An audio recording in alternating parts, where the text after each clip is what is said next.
اہم ترین خبر آ رہی ہے اور اہم ترین خبر بھی پاکستان کے نائب وزیر اعظم اور وزیر خارجہ اسحاق ڈار کی جانب سے آ رہی ہے۔ وزیر خارجہ اسحاق ڈار کا کہنا ہے کہ امریکہ ایران کے درمیان بالواسطہ مذاکرات بذریعہ پاکستان پیغام کی صورت میں جاری ہے، یعنی پاکستان اس وقت میڈیٹر کا کردار ادا کر رہا ہے۔ اس کی تصدیق کر دی ہے وزیر خارجہ اور نائب وزیر اعظم اسحاق ڈار نے، اور ان کا یہ کہنا ہے کہ پیغام رسانی ہو رہی ہے اور ان مذاکرات کا طریقہ کار پیغام رسانی کی صورت میں ہو رہا ہے۔ امریکہ نے 15 نکات ایران کے ساتھ شیئر کیے جن پر ایران کی جانب سے غور کیا جا رہا ہے۔ ترکی اور مصر سمیت برادر ممالک بھی امن کی کوششوں میں معاونت کر رہے ہیں۔ مشرق وسطیٰ میں جنگ کے خاتمے سے متعلق میڈیا میں غیر ضروری قیاس آرائیاں جاری ہیں۔ اہم ترین خبر ہم آپ کو دے رہے ہیں، وزیر خارجہ اور نائب وزیر اعظم اسحاق ڈار نے اس بات کی تصدیق کر دی ہے کہ پاکستان اس وقت میڈیٹ کر رہا ہے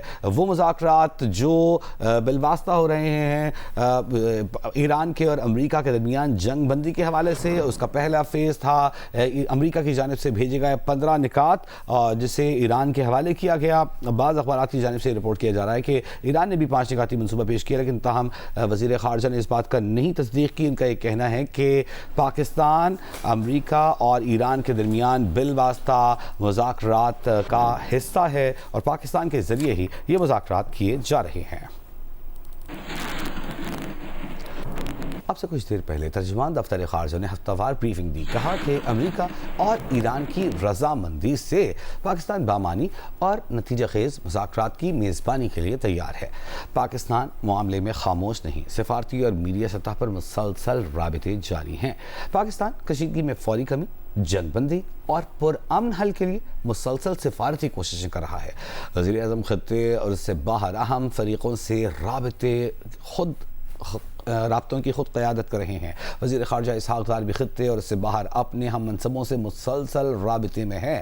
وزرائے خارجہ سے رابطے میں کشیدگی کم کرنے پر زور دیا ہے۔ پاکستان کا موقف واضح ہے، امن، استحکام اور مذاکرات ہی مسائل کا واحد حل ہے۔ پاکستان خلوص نیت اور واضح مقصد اور فوکس کے ساتھ پل بنانے میں، جوڑنے میں اصولی اور فعال کردار جاری رکھے گا۔ ترجمان دفتر خارجہ نے کہا کہ سفارتی رابطوں اور مبینہ سفری منصوبوں سے متعلق غیر مبینہ خبروں پر تشویش ہے، قیاس آرائیوں سے گریز کیا جائے، درست معلومات کے لیے صرف سرکاری ذرائع پر انحصار کریں۔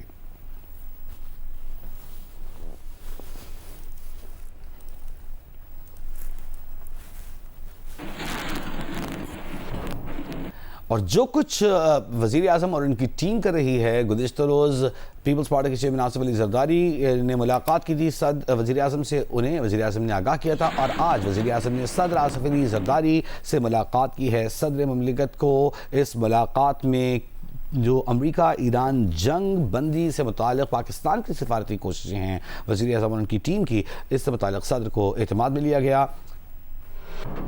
ایاز اکبر ہمارے ساتھ ٹیلی فون لائن پر موجود ہے۔ ایاز، یہ وجہ بڑی اہم ملاقات ہے۔ یہ ملاقات اب اس وقت ختم ہو چکی ہے جو کہ ایوان صدر میں ہوئی ہے۔ جیسے کہ آپ کو معلوم ہے اس وقت مشرق وسطیٰ میں جو اس وقت موجودہ صورتحال ہے، جنگی کی جو کیفیت ہے، اس حوالے سے پاکستان جو اس وقت اپنا کردار ادا کر رہا ہے تصفیے کے حوالے سے، اور جو یہاں پر ڈائلاگز ٹاکس ہونی ہیں اس حوالے سے جمعرات کو بڑا اہم اعلیٰ سطح اجلاس ہوا تھا جس کی صدارت وزیر اعظم شہباز شریف نے کی تھی، جس میں عسکری قیادت بھی موجود تھی۔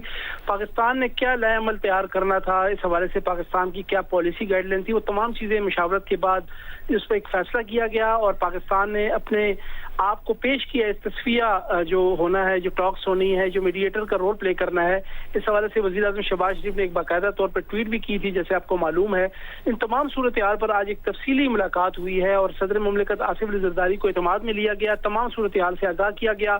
اس وقت نہ صرف جو جنگ کی بات کی سیکیورٹی صورتحال ہے، بلکہ اس وقت جو ہماری اکانومی کی صورتحال ہے، خصوصی طور پر جو انرجی کرائسس ہے، اس حوالے سے بھی ذرائع بتاتے ہیں کہ تفصیلی گفتگو ہوئی ہے، اور اس حوالے سے صدر مملکت نے پاکستان کی کردار کو جو ہے وہ سراہا بھی ہے، اور پاکستان کی اس کردار کو جو ہے انہوں نے کہا کہ ہم حاضر ہیں، ہم موجود ہیں، ہم اپنا کردار ادا کرنے کو تیار ہیں، جس سے نہ صرف ہمارے پڑوسی ہمسایہ ممالک بلکہ جو پوری دنیا میں اس وقت کشیدگی ہے اس کو کم کرنے کے حوالے سے، ختم کرنے کے حوالے سے پاکستان اپنا مثبت کردار ادا کرنے کے لیے اپنے آپ کو پیش کر رہا ہے۔ بہت شکریہ ایاز اکبر۔